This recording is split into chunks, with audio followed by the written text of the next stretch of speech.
Part 2. Now, Foxy Loxy was a cunning fellow. "Don't worry," he said. "I will take you all to a safe place." He took them all to his cave. "Go inside my cave and you will all be safe." So in went Chicken Licken, Henny Penny, Cocky Locky, Ducky Lucky, and Goosey Poosey. "Ha ha ha!"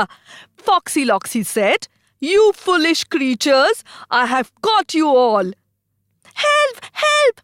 Chicken Licken and her friends began to shout. Doggy Dear heard their shouts. He ran to the cave. "Beware, Foxy Loxy!" he shouted. "Here I come!"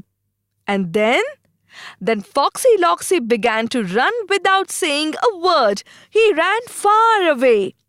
So children, how was the story? Ma'am, it was very nice. So are you ready for some activities? Yes, ma'am, we are ready.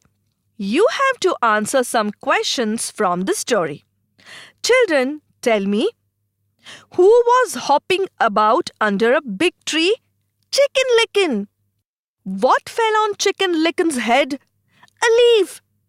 Who met Chicken Licken first when it was running? Henny Penny. Who met Chicken Licken and Henny Penny on the way? Cocky Locky.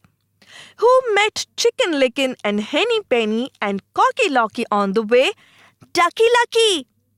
Who met Chicken Licken and Henny Penny, Cocky Locky, and Ducky Lucky on the way? Goosey Poosey. Which animal met them in the end? Foxy Loxy. What was Foxy Loxy's plan?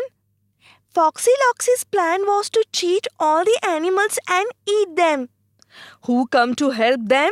Doggy Dear came to help them. This lesson was really great.